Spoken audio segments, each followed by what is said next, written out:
Welcome to our podcast where we look for opportunities in our lives to see a beautiful view. I'm Candy. And I'm Paul. Be sure to check out our social media pages. You can find Beautiful View Podcast on Facebook and Instagram. Please give us a follow, and if our podcast has been a blessing to you, leave us a review. Those reviews push us up a little in the algorithms and help more people find us. We look forward to sharing with you again today, so sit back, relax, and enjoy the beautiful view. We could climb a mighty mountain, float on down a winding river, travel back in time and face our future too. I'm not scared of where I'm going, 'cause I know whose hands I'm holding. Oh, I'd go anywhere, as long as you're going to. Well, I'd go anywhere, as long as I'm with you. It's been a great week, hasn't it? It has. It has been a full week. Yes. So we had Emily's birthday we celebrated, Yes, and she is no longer a teenager. No, I now have 3 daughters, all in their 20s. Yeah, that's So I'm feeling... a little OLD. You're suffering from the feeling OLD. their age. You know, Oh, like their yeah. age is casting a shadow on this old man here. Yeah, I'm feeling that a little bit too. And I actually posted a picture on Facebook and Instagram of Emily when, she was just barely born. And I'm young and she's a newborn. And I still I feel that in my soul. Like she shouldn't be 20 years old. That's I know. bizarre. But Yeah. here we are. Yes. She is. And she and I had a great day. We went into Dubuque and we went roaming all of the little shops downtown. And Yep. it was a lot of fun. We had a lot of fun. Then we ended up our little adventure at Texas Roadhouse, which I can't say that I've really eaten at Texas Roadhouse since we lived in Texas. So Yeah. that was fun. And my So favorite the part. Iowa version of Yes, but on the women's room bathroom door, Yes. it says Texas Girls. And I'm like, I'm in the right spot. Everybody else way outside. Yeah. This is mine. This is my space. This is my bathroom. Not, my domain. Not yours. Mine. Yeah. I felt very so foreign for once. So how did it compare, like food wise? It all tastes exactly the same. It's a chain. It's going to taste the funny. same. And it was good though. You went shopping. Yes, we went shopping. We went to a couple of little shops Emily's had on her list for a while and found some neat places. We passed a tattoo parlor and she really wanted to get a tattoo, but I want to wait until we both have time and money to do that and we can get matching ones. So that'd be nice. That's kind of my plan. So we really didn't have enough time yesterday, and a tattoo is not something you want to try to rush. No, you can't rush that. So that got postponed to later, but it's probably coming. Yeah. So. And then I stayed here in Bellevue and volunteered at Food Share with a great group of volunteers there. We always have fun when we do that, as well as working. And we had like 63 families come through. That's awesome. Kind of a steady stream all morning long. And then came back here, played with the dogs, hung out until you all turned up. Yep. And it was Stout Days. Yeah. At the brewery. We had that. So... And it was the Sadie Hawkins dance at the school. And so Tyler's little friend came over and I did her hair and they got ready and we went and took pictures and they had a fun time, I think. So it was just a great day. Beautiful weather. Oh my goodness. It's like a little hint of spring. It is. Yeah. And I hope that it kind of sticks around. We still haven't put our snow shovels away though. No, because I feel like that jinxes us if we do that. Yeah, we'd be responsible if we do that. So anyway, okay, so today we're going to be talking about the pros and cons of RV living. Yes, I've been looking forward to this. Yeah, as many of our listeners know, our family lived and traveled the country in an RV for 6.5 years in our fifth wheel. So we get questions all the time about what that was like. Many people lived vicariously through us during that time, following our blog and our social media accounts. And many people say that they really love the idea of full-time living in an RV, but they probably wouldn't actually do it themselves for one reason or another. Mostly because they can't picture themselves living together in that close in a tiny little space. Yeah. That's the biggest thing. So in this episode, we're going to share the pros and cons we found while living this lifestyle. So full-time RVing was always something that we'd kind of tossed around as a retirement plan, right? So, Yes. But when we were ready to make a move back in 2015 from where we were at, God placed the idea on both of our hearts at the same time for the RVing thing. And one night, you called a family meeting. So do you want to share a little bit about what you shared with us in that little meeting? So I got hooked into a YouTube channel from a couple that had, they'd actually launched from the Dallas-Fort Worth area and gone full-time on the road in an RV. And at that point, they'd actually gotten to the point where there were people that wanted to advertise on their YouTube channel. They were reviewing products. They were reviewing RVs. It was really cool. So you kind of got to see a whole range of things. And I saw that adventure that they were having, and I'm like, sounded like fun. we could totally do that. Yeah. And so I gathered everyone together. I said, okay, I've got this idea, and I want to break it to all of you, and just to see what your reaction will be. Yeah. And so, so we all sat down in the living room, and I said, okay, what if we sold the house, bought an RV, and hit the road and lived in the RV? And there was like a brief pause, and then everybody was like, yes, let's do it. So, well, and because I had been researching it as well. Yeah, that was the crazy unbeknownst part. to you. I Yeah. didn't know So, that, no. And it was really wild because we had never camped in an RV before. No, so no previous we really experience. hadn't ever camped. I mean, the kids and I had never, I don't think we had even tent camped at that point. No, and I had back in the UK, I used to go hiking with friends and tent camp. Yeah. So I had done that before, and I mean that really does give a taste of what was to come, because I would hit a footpath that went off down the coastline in the UK for 18, 20 miles and just experience that freedom being out in nature and stuff. So, but this was a whole new thing for us. I mean, at that point, I haven't even owned a truck. Right. Yeah. Much less a diesel. Yeah. And the RV was brand new to us. So it was cool. Yeah. The first thing that we had to do, though, was kind of research the pros, the cons, all the different kinds of RVs. So There we were didn't so know many what options. we were doing. Yeah. So many options.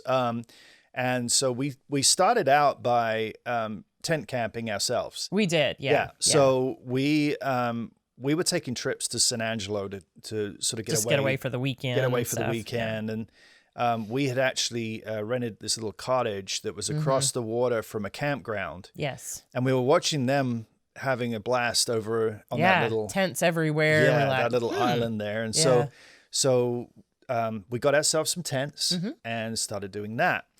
And then there were RVs there. And so we would take a walk around that campground and kind of like look at their RVs and their setups. And so then we went to the local RV dealer and started to look around those RVs, which is that's a lot of fun to be able to do It is that. a lot of fun. And we started kind of figuring out, the different types, because there are a lot of different types. And that's kind of another question we get a lot of times, like, why did you choose a fifth wheel? Right.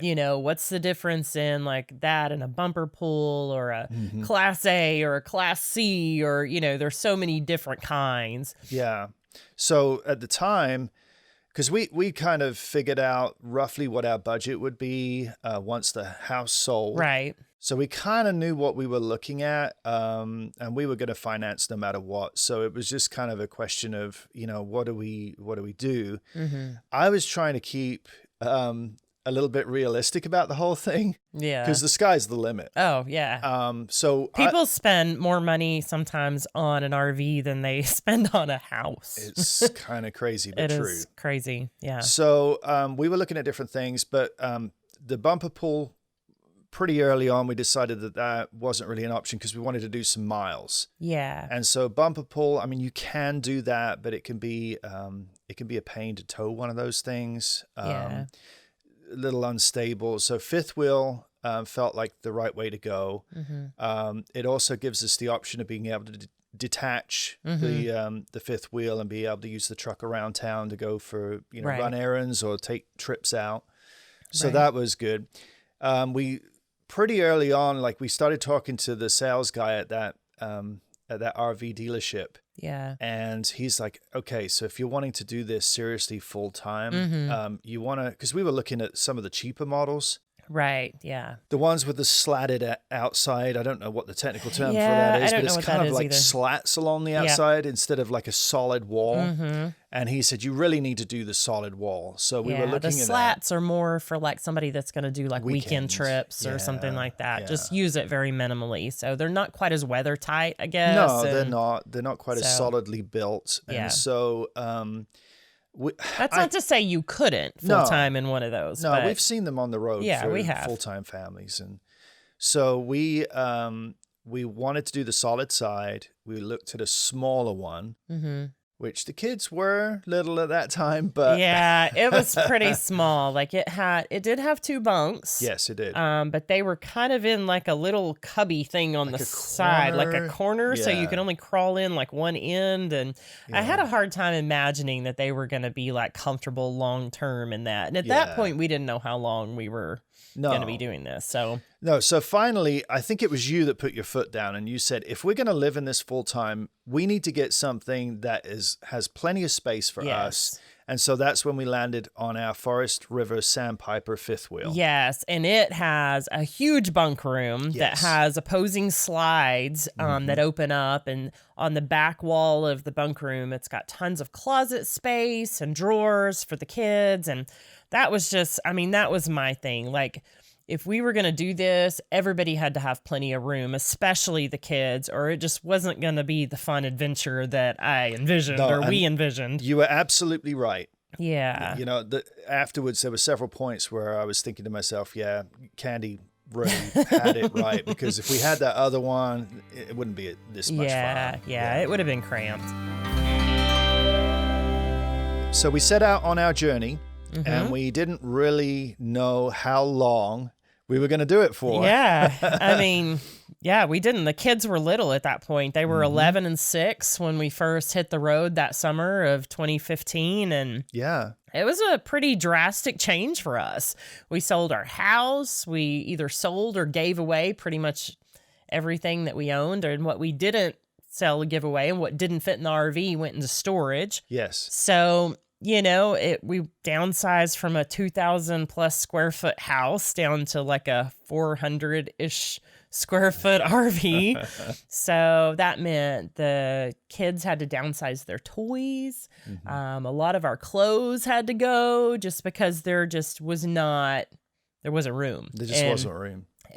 We had to consider weight Yes. in the RV too. So all of those were considerations. So, and comparatively, it wasn't much that got to go with us, but it was enough. No, it was enough. And Yeah. every time we thought we had gotten rid of enough stuff, we started putting it in the RV and realized, we're nowhere close to being where we need to be. So Yeah. But everyone was excited. Yes. Like we were pumped about the idea. The process of selling the house and downsizing and getting the RV, all of that stuff took a long time, and we were still pumped. In fact, as time was going on, it's like, can we just get going? We were getting more and more excited. Yeah. So, and I'm sure that people thought that we had lost our minds. I'm sure. And but our extended family, thankfully, was very supportive. They were, at least to our faces.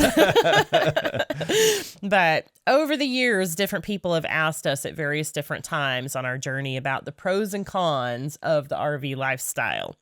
In the early days, a friend of ours asked the kids, you know, what is your least favorite thing? They were trying to find some kind of, because we're very positive about it, right? Yeah. They're trying to find Surely something. there has to be a downside. Surely there has to be a downside to this. And I don't know what she thought they were going to answer, but I'm not sure that their answers were kind of what she thought they were going to say. Right. So Emily's response was she didn't like all the bugs. Yeah, it's understandable. I mean, it really is. It's a legitimate concern. Right. So, yes, when you spend the majority of your time in state parks and outside, there will be bugs. There will be bugs. It seems like they really like to find places to hide and multiply in RVs too. They do. I mean, you do get a little more used to it, but sometimes it's just a lot. Yeah, we've had several times where we've had just crazy infestations of weird things. So there was a time in Texas where we had at one of the state parks, we had an infestation of Argentine ants. Oh my gosh, they were like little armies of marching things. They even like found their way into our truck. It was just, we had to bug bomb everything. Yeah, it was. We had to hang our water hoses up on top of things. They would they were aggressive. They were very aggressive. They would find wild. They would find a place to get in the RV, and then we finally kind of stopped them from getting in the RV. And found all the little trails and sprayed and did all kinds of things. And to be fair, the state park staff on the way in warned us. Yeah. They warned us. Now, if you go up to that site, there's going to be Argentine ants. And we're like, okay. Yeah. So there's been We've ants dealt other with places. ants everywhere. So, but this was bad. And then just at the point where we got the RV cleaned up, I went out, looked in the truck, and they were marching across the dash. yeah. Like the truck doors were closed, the windows were closed, sealed. and they had found a way in the truck, got through the engine compartment, up in the back of the dash, and were marching across behind the windshield. Yeah, it was insane. It was really bad. Yeah, we also had the time where we were at a state park in Ohio and we had a stink bug infestation. Yeah, that was fun. We found those things I guess they were coming in the air conditioners on top of the roof or something. Yeah. Anyway, we brought the slides in when we left there, and when we opened them back up, they're everywhere. Everywhere. It was, yeah. So, and then the Asian beetles several times. Bugs are gross. But that is definitely a part of living in the wild. Yes, it is. But Tyler's answer to her question, which was so sweet, I thought that he didn't like it when we camped somewhere where he couldn't see the stars. Oh, yeah. I happen to agree with him on that one too. I really love to camp places where there's dark skies. They were so little back then. Oh, they were. They were enjoying every minute. They were. Do you remember when Tyler would make forts on the picnic tables and stuff, and crawl up and under there with a book, and he'd read his book, and he just kind of, oh my goodness, it was just so fun. Both of our kids were very reluctant readers when we first hit the road, so that was one of the really fun parts. They both kind of discovered reading when we hit the road, and they just consumed book after book after book. It was exciting. It was very exciting. Do you want to talk about the transition to homeschooling? What was that like? Yeah, I never dreamed I would be a homeschool mom, for sure. That was never on my radar until we decided to RV, and then it was like, oh, well, how do our kids go to school if we're traveling around? We had to kind of transition into a lifestyle of homeschooling, and that ended up definitely being a highlight for me. So I think it was a highlight for all of us. It turned our lifestyle into an education in and of itself. So everywhere that we went, we wanted to go to museums, do tours of different historical sites and stuff, and so we were all learning. Yeah, we were. And we even took because the kids finished up the school year that year, and we didn't start school right away in the very beginning we kind of took a period of time. We just took a break. Yeah, where they call it like deschooling, is kind of the term. So we just kind of took a break from everything, and we started doing like project-based learning. So lots of reading. We discovered our local libraries and stuff. And the kids started, as I said, consuming books, and both of them were reading above grade level and all of those kinds of things, and filling up their little sticker charts on our RV walls and those kinds of things. But I needed them to really get excited about learning again. Tyler was always excited about learning. He had done kindergarten in public school. So we were starting first grade with him, but Emily had just kind of gotten lost in things, I think, a little bit, and just had kind of started getting negative about school. And I just wanted them to find that love of learning again. Mm-hmm. Yeah. So we started doing some really fun things, and we learned about wherever we stayed. We learned about whatever state park it was, the animals that roamed around there. We started learning how to like identify tracks in the sand or the dirt those kinds of things. And I remember we were on the road like over Halloween and all of that. So we were carving pumpkins, and we emptied out all the seeds out of our pumpkin, and then we did like math, like grouping and stuff with the seeds, and did some math lessons, and they didn't know they were learning. It was just fun. So anyway, it was really, really a great experience. And I'm really thankful for those opportunities. Yeah. And it got us into the national park system.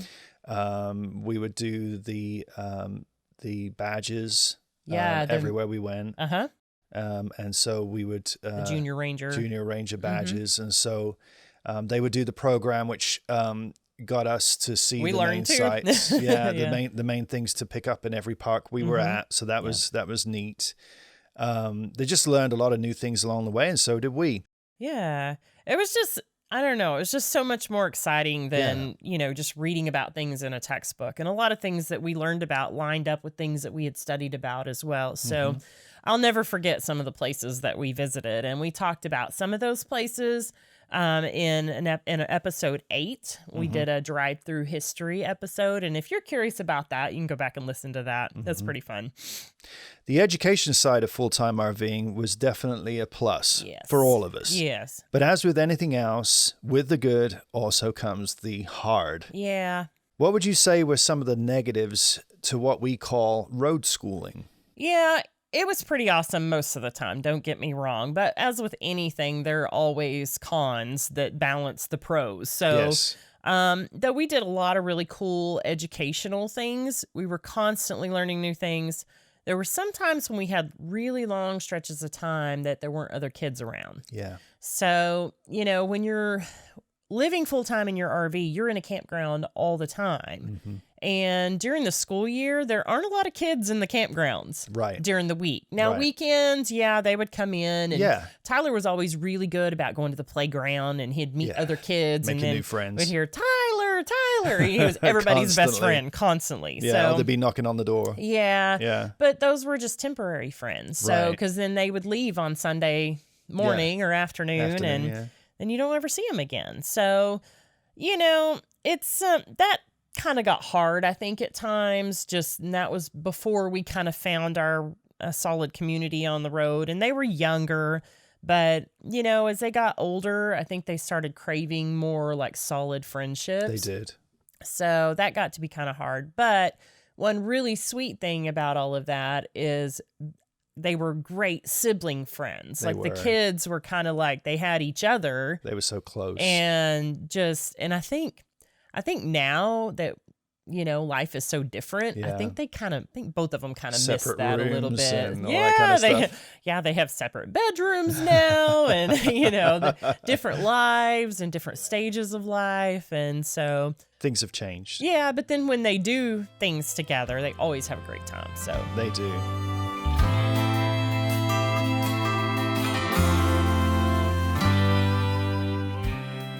So connecting them with friends their own age was one of the things that prompted us to connect with the Full-Time Families group. We've mentioned this before, but Full-Time Families is a large member group of families that do exactly what we were doing. Yes. Living and traveling full-time in their RVs. That's when things got really fun. It did. We all made new friends, friends we could connect with easily because we all had the lifestyle in common. Yeah. We attended rallies and meetups and spent the winter months together at South Padre Island. That was a blast. Yes, it was. Oh, my goodness. The kids made tons of friends. We did group field trips, shared experiences. The kids learned to surf together. And just so many things. Yeah. And all kinds of activities with these amazing families. Movie nights and campfires and potlucks. And oh, my goodness. It was really cool. We really found a community on the road. And as the kids got older, they had phones and had ways of staying in touch with these friends. Yeah, that made it a little bit easier. It wasn't like Right. just a short term. Yeah, while we were in the same campground, it was something Yeah. that he could carry on. Yeah. And Tyler still has 2 or 3 RV friends that he talks to most days. Yeah. Even now, he's plugged into this community here. Yeah, it's really fun when I hear their voices upstairs when he's Yeah. got them on a speakerphone or something like That's that. cool. Yeah.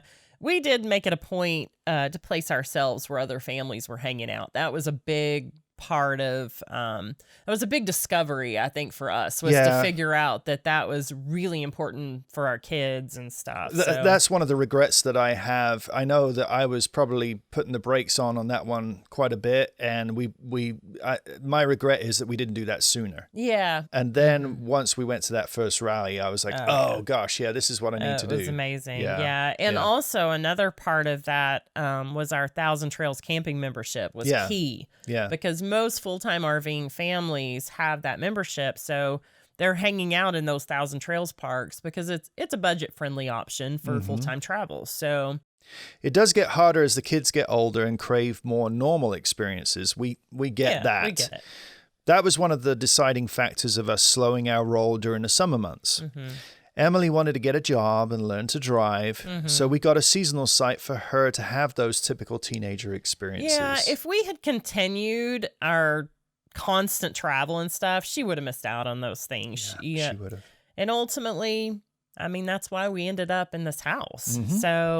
And settling down for this time. So the kids are ready to do normal teenager things in a traditional house, in a traditional community. So here we are. Here we are. So let's talk about some of the pros and cons for us as adults. Yeah. One of my favorite things is the sense of freedom that you get when you can just hook up your house to the back of your truck whenever you want to and go wherever you want. Yes. You can chase the seasons. Yep. You know, go south in the winter, north chase in the the 70s. summer, chase the 70s, well, or 80s, or it doesn't Stay always as close work out. as you can, Yeah. If you don't like your neighbor, you can hook up and move. Yes. Or you can hang in there and wait for them to move. Right. You get to have a different front yard as often as you choose. A different view. Yep. Different view. You don't have to mow it. There's usually a guy that does Comes that. around and mows your grass for you.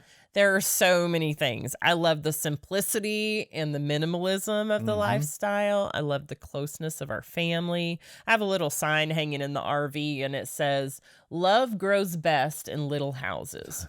And I love that. The bonds that were formed and the love shared during that time that we were on the road together living in the RV. It was just so sweet. It was. So what are some of your favorite things about the RV lifestyle? Well, for me too, it was freedom. Yeah. But it was a controlled freedom. Yeah. It wasn't like we were wandering off into the wilderness away from any civilization. You know, you can choose to camp close to towns, Right. Which we did, or you can go as far as to camp on BLM land in the middle of nowhere with no hookups, no one else around.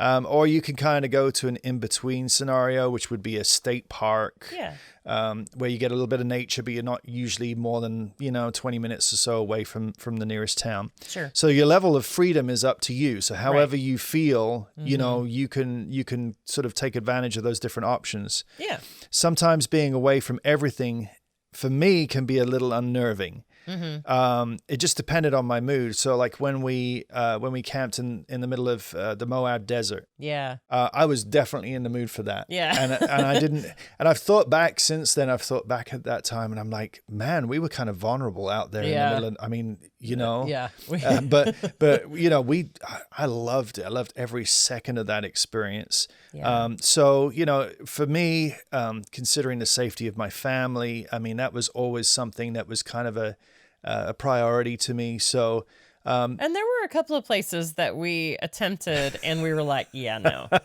this does not feel good. We were like, okay, this feels like a homeless encampment. Yeah, I think we probably need to move on. Yeah, that happened once or twice.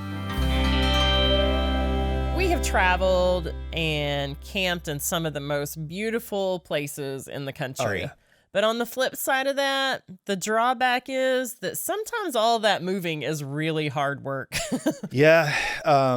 So most of the time you're aware of when you're going to leave. Some of the time we would sometimes we would extend our stay at a place. Yeah. But most of the time we knew, okay, so we got like 10 days here and then we have to move on. Mm-hmm. And we'd already been through some kind of negative experience where something had gone wrong. Mm-hmm. And now we're like, oh, we got to get on the road again and that problem could reoccur or whatever. Mm-hmm. It was sometimes very physically challenging. Yeah. Mentally challenging. I mean, we were responsible for this rig as the method of travel and of living. Yeah. So both of those things had to go well because we were dependent on our vehicle and on the RV as our home. Yeah. And sometimes they didn't go well. So in those cases, Yes. you have to kind of, learn on the go with the fly. flow. You have to go with the flow. You have to be a little bit handy, or at least Be be willing to try to figure things Roll out up a your little sleeves bit. and get stuck Yeah. in. Yep. Yeah. We kind of have our system down, though. The packing up, the setting up, all of that is kind of muscle memory stuff. And everybody has their own jobs. And, Yeah. it kind of just, it goes. And it's really funny. We've had people approach us a couple of times at campgrounds or whatever and say, man, you guys are really good at this setting up, or it's just so fun to watch you. You just kind of move and sync and Plenty and of all practice. that. So, oh my gosh, Yeah. hundreds of times. When you've done it hundreds of times, it does flow very well. It does. But perfecting the process took time too. We would get a process in place, and then we'd realize that some of the things that we had figured out a long time ago for a specific situation, which, was unique to where we were at right then, Right. we had since forgotten. And now we're faced with the same situation again, and we're looking at each other and like, how did we solve we this do that? problem? Yeah. How do we fix it?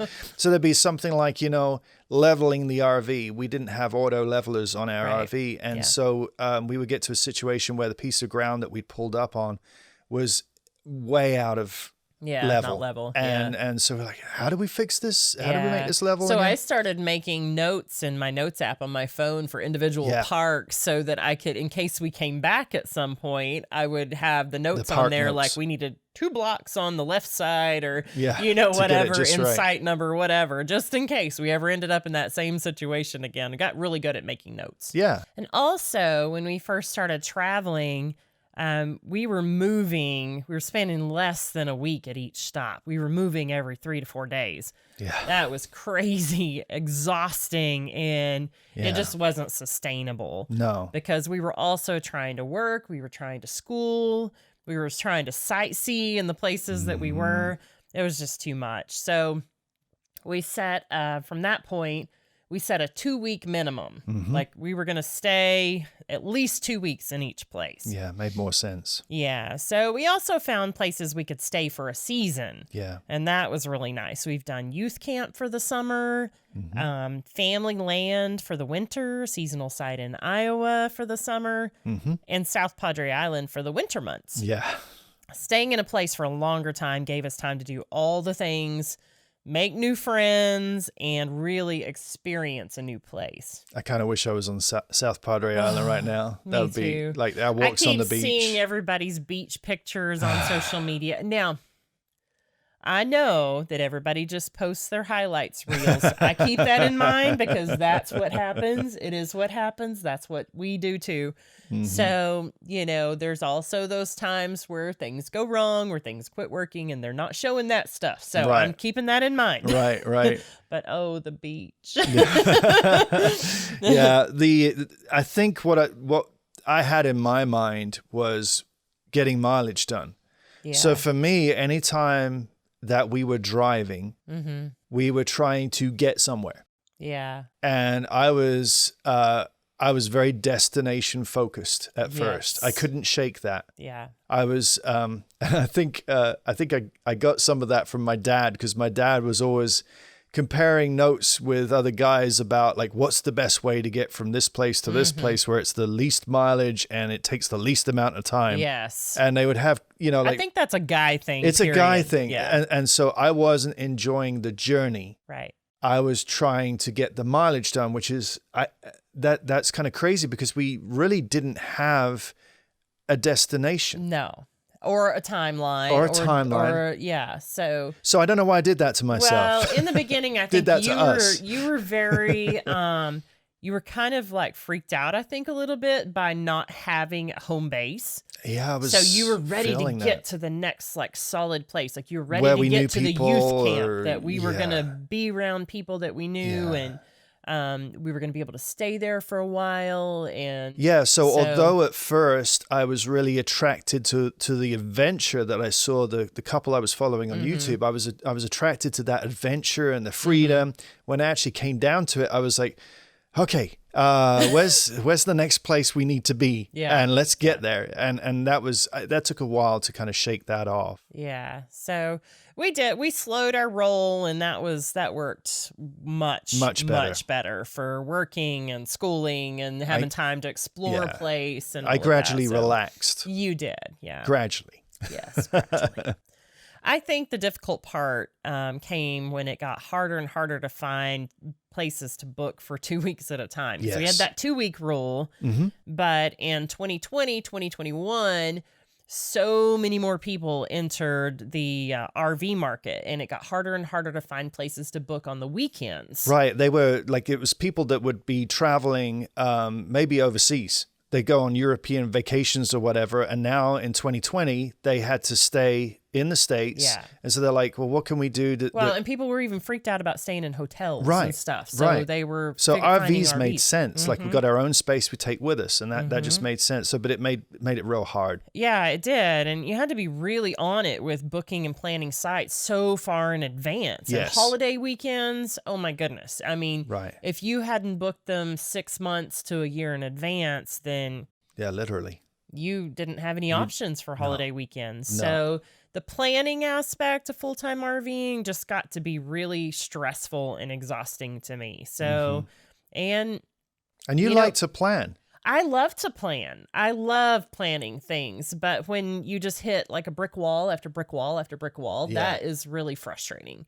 So, that's kind of what it got to. And we weren't planners enough to be able to know what we were doing 6 months out a lot of times. So a month, maybe. Yeah. But if you waited until a month before like Memorial Day weekend, you can get anywhere. You can't get anything. No. So, and that's the same with every holiday weekend. So, it just got to be tiring, and moving around so much can also get expensive. When you can't get a full 2 weeks in one spot, you're not only paying campground fees, for a different place, but you're also paying the fuel between those campgrounds too. So that started adding up. So that was another reason we opted for a seasonal side a couple of seasons as well. And that really helped. We could talk for days and days about exploring new places and all the fun things we got to do, but I think it's really important to be honest about the things that are not so fun too. The full picture. Yeah.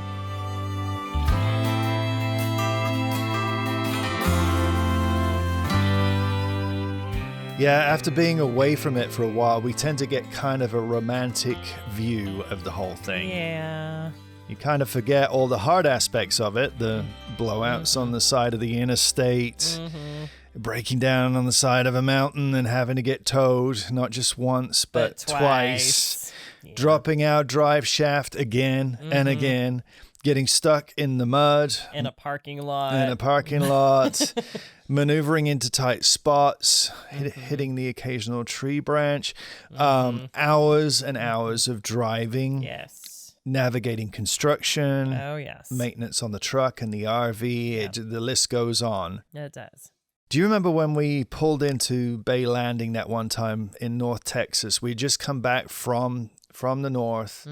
It had kind of been a long journey, and I remember being really tired. Yeah. We pulled into a really nice spot there. It was one of those really long sites where you pulled right down to the bottom.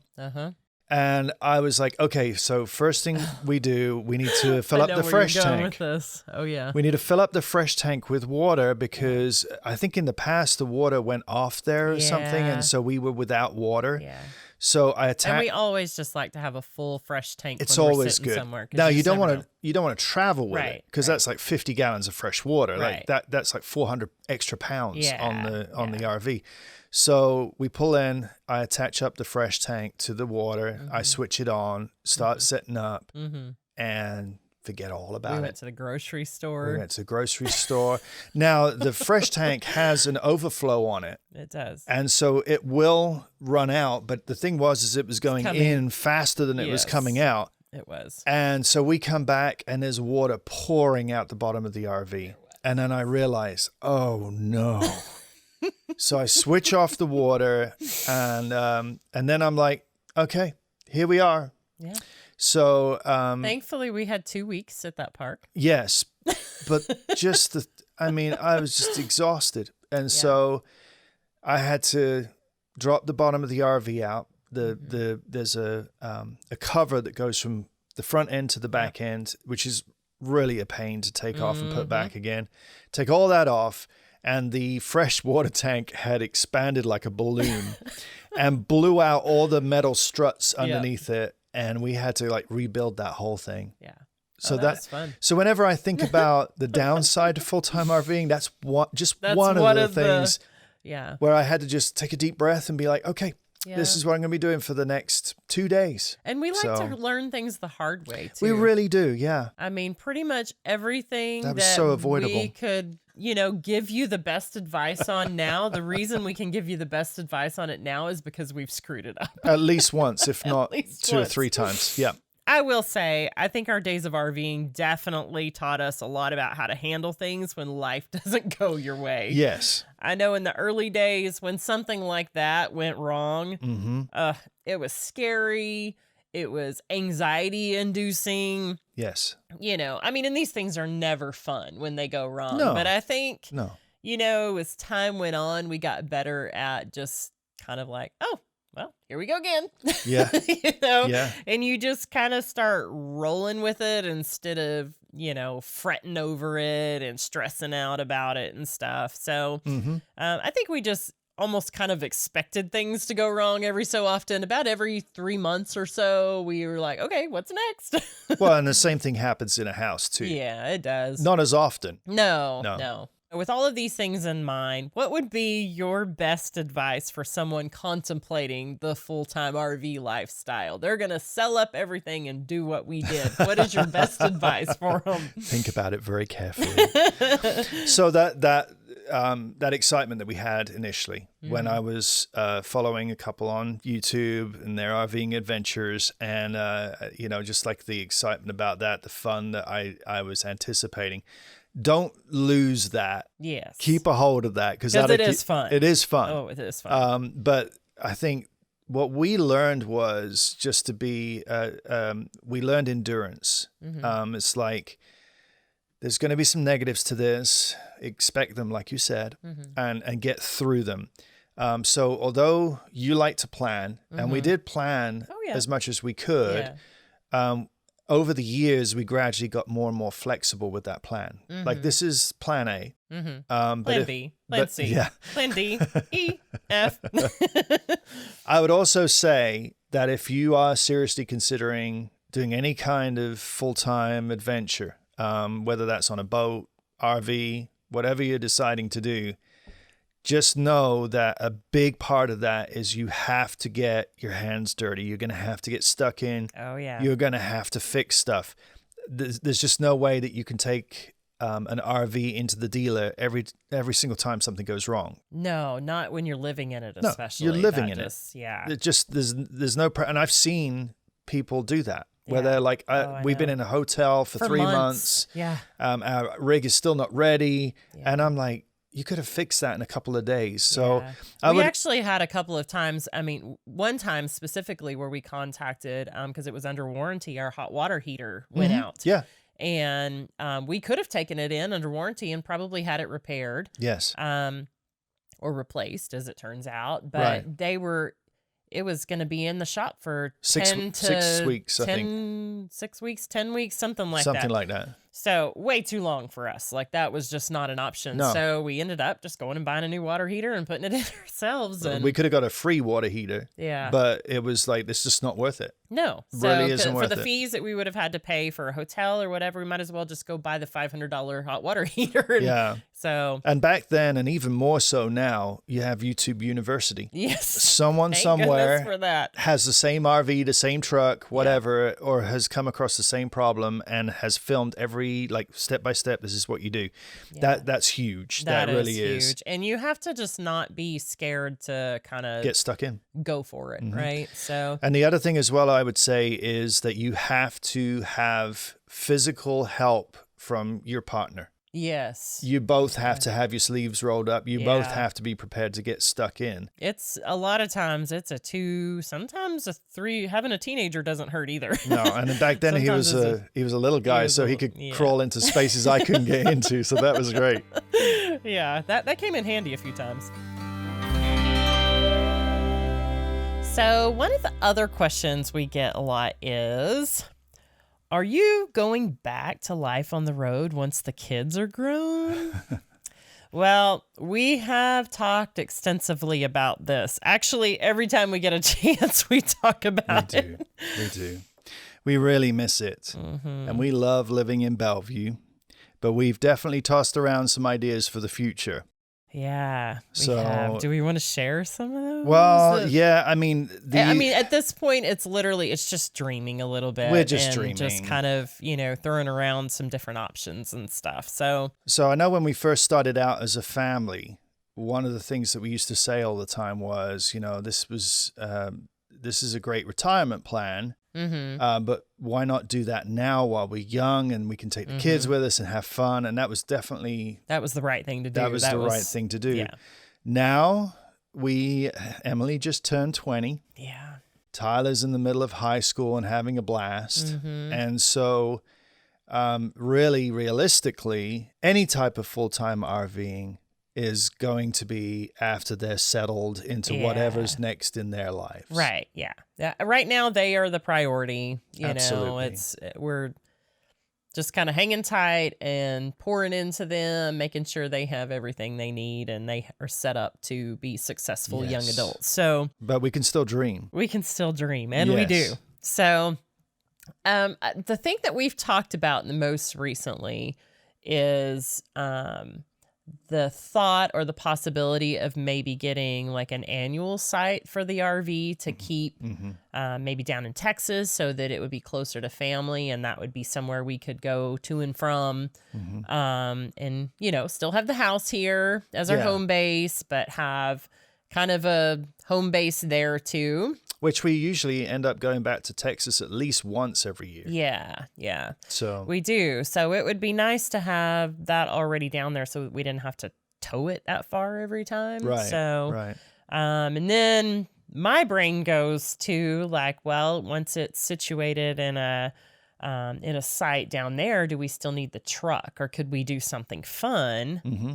Like maybe a camper van or something like that, where we Something's could a little more something easy to that- fit into places that we can't put our fifth Yeah, wheel. so we could still have it for camping or for going to places that our big rig is too big for. Yeah. But we could also take it to and from to the camper from the house or vice versa. And Best of both worlds, kind of. yeah, so I mean, obviously would lose our tow vehicle for the rig doing that. I don't Yeah. know how you would feel about that. Probably not great. So, but anyway, just some kind of thoughts we've thrown around. And of course, we could sell our rig and get something smaller because really, it is huge Yeah. for just Oh, the yeah. two of us. So, or we could reconfigure it to where it's a little more, friendly for two people rather than a family. I don't know. So, But when I think about, the time when the kids move on to whatever's next in their lives and us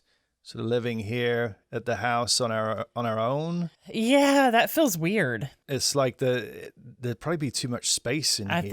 think the house would feel really really Empty. big and Empty. really empty at that I point. guess the dogs could take over the upstairs. Oh, well, true. Of course, Yeah. they don't exactly like going upstairs necessarily. They want to be wherever we are, like They attached do, to us. right So, next to us. yeah. In the meantime, we have a lot of repairs to do on our RV. Yeah. Our rig is almost 10 years old now, Mm-hmm. and it's been sitting in Iowa with either extreme heat in the summer, because Yep. we've had some hot We summers, have, and humid. Yeah. or very extreme cold in the wintertime. Yeah. And it's going back and forth between the two, and it's showing It's that showing it's its been age. through some stuff. Yeah. Yeah, it is. You Yes. know, and all of the things like, the floors, the slides, the seals, all the plastic and The everything, rubber just the rubber degrades. pieces. Yeah. All of those things don't last forever. No, they're they not, don't. They don't. they're not meant to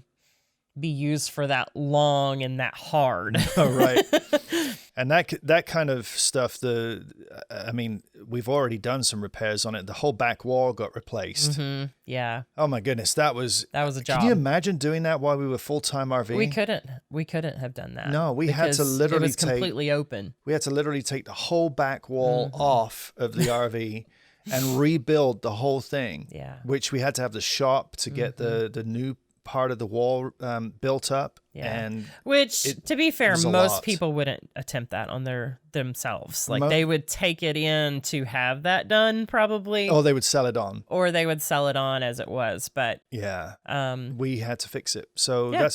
that's the great thing about having our home base here is we have a concrete pad out back and a shop. yep. And so we can get that kind of stuff done. So that's what we're going to do in the meantime. We've got a little list of the things that need to be done, and we're going to purchase materials and start working on it. Start doing some of those repairs. Yes. Another thing we have to consider is, as you said, we bought our RV brand new in 2015. Yep. And we have put a ton of miles on it. Yes. So the question still remains about how many more miles it and our 2009 truck will tolerate. I mean, they're We'll like find the out little this summer. engines that could, but Yeah. We'll find out this summer when we head south again. yeah, but here's the deal. We know this rig like inside and out. Yes. I mean, we know all of its quirks. We've repaired so many things and made them better than even it was when we first bought it. Yeah.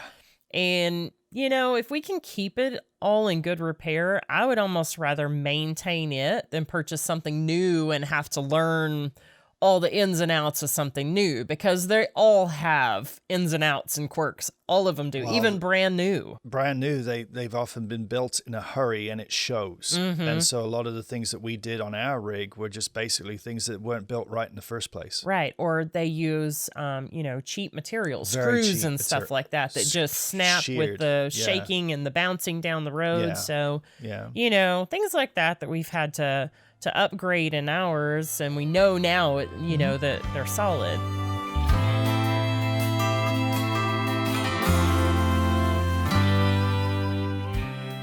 Okay, so here's some fun facts about our RV versus our house. Yes. And I think that these things are all very interesting. So, our house only has one bathroom. Which is a point of contention. That is really hard some days. Every day, it's hard. Every day, that is a battle. The RV has 1.5 bathrooms. Yes, it does. So the kids have their own, toilet sink off of the bunk room. So in the RV, we have more bathroom space than we do in the house. Yes, we do. In the RV, we have our master bedroom has a king size bed. Mm-hmm. In our house, we have a queen size bed. Yeah. So we actually have a bigger bed in our RV than we do in the house. Yes. So we obviously have more space in the house than we have in the RV. Mm-hmm. But sometimes that even feels confining, and not because we're crowded, but because it doesn't move. Right. Our bedroom closet Our bedroom closet, yes. in the house is tiny. Yes, it is. And the RV, it's the whole front end of It of is. the We rig. even have like a washer dryer combo unit in the one in And the it's RV. still got plenty of and space. it still has plenty Still of space for our clothes. More space than the house. And I can actually see what I'm trying to pull out of the closet in the RV then. So it's really interesting. Our oven range in the house is obviously bigger, but I prefer cooking on the gas in the Me RV too. versus the electric in the Much house. prefer gas. So there are pros and cons on both sides. When we weigh all of these things, it's hard to say which we prefer. I think our ideal is still to have the house as a home base. Yeah. And then to figure out how to sneak in a lot of traveling along the way. I would agree. But we don't have a complete answer yet. No, We're just still chit-chatting, and it just depends on a lot of things. Yeah. We definitely have some ideas about what we might do eventually. Yeah. So maybe we'll park the RV in an annual site in Texas so we don't have to tow the rig back and forth from Iowa. Maybe we'll do that and go the camper van route for a way to go back and forth. Who knows? Who knows? Another option for the future would be to take a camp hosting position for a season. And we've tried that here. Yeah. So at Bellevue State Park, we filled in some gaps in the schedule. There is a family that takes care of the hosting spot there. Yep. But when they're not around, we get to fill that spot there for them. And so we've really enjoyed it. Yeah, we have. And, if you're not familiar with camp hosting positions or what that is, it basically means campgrounds typically will provide a free site. And sometimes they pay you a little bit, too, in return for your help at the campground during the season. So it's a great way to kind of have your camping fees paid for and see a new place. The downside of that, I think, would be that it would definitely require your assistance on every holiday, weekends. So you would be kind of limited, especially on weekends and holidays, on being able to go do things outside of the campground. Yeah, you'd be tied to the campground quite a bit, I think. That would be probably the drawback for doing it. But I mean, we're talking about for like a season, for like 6 months. Of the year. So that might be an option for the future too. So it could be. I think that would be kind of a fun way to get to know different areas. So it would be. And I think that would be fun, actually, just to kind of, Yeah. It's interesting to think about, isn't it? Living that lifestyle definitely opened up our eyes to a world of possibilities. So, pros and cons. To sum all of this up, we really love the RV lifestyle, and we'll probably return to it at some point. Probably. But also, I mean, who knows what the future holds? We just don't know. Don't know. So we're just going to keep living our best life day to day, traveling when we can, exploring as time allows. Yes. But most importantly, we're just going to continue to pray and seek God's will for what he wants us to do. That's more important. And, when we were on the road, we would always say, where he leads, we will follow. And that's still the case. So, and if that's sitting right where we're at in the great little town of Bellevue, Iowa, that's perfectly fine. It is, yes. But if he calls us back to the road at some point, we'd be good with that too. Absolutely. There are pros and cons to everything in life. The RV lifestyle is no exception. At the end of the day, it's important to remember that the grass is not always greener on the other side. It's true. Nothing in life is as perfect as our Instagram feeds appear. Though our hearts often long for the adventure of the road, we're also content with being where we are right now. God is good. We are blessed. We will continue to make the most of every single day. We'll continue to work hard, pour into our kids, and continue to prayerfully dream about the future. Scripture tells us in Proverbs 16, verse 9, that we can make our plans, but the Lord determines our steps. Yes, we have seen this over and over in our RV experiences. We prayerfully plan the best we can, and we're always ready to adjust or pivot. Flexibility and not taking things too seriously is one of the most valuable lessons we've learned. We live life with open hands, always ready to receive the next instruction. I think ultimately each one of us is grateful for the experiences we had, the friends we have made, Yes. and the experiences and memories we made together. Yeah. Only God knows what the future holds. We're just along for the ride. Hang on tight.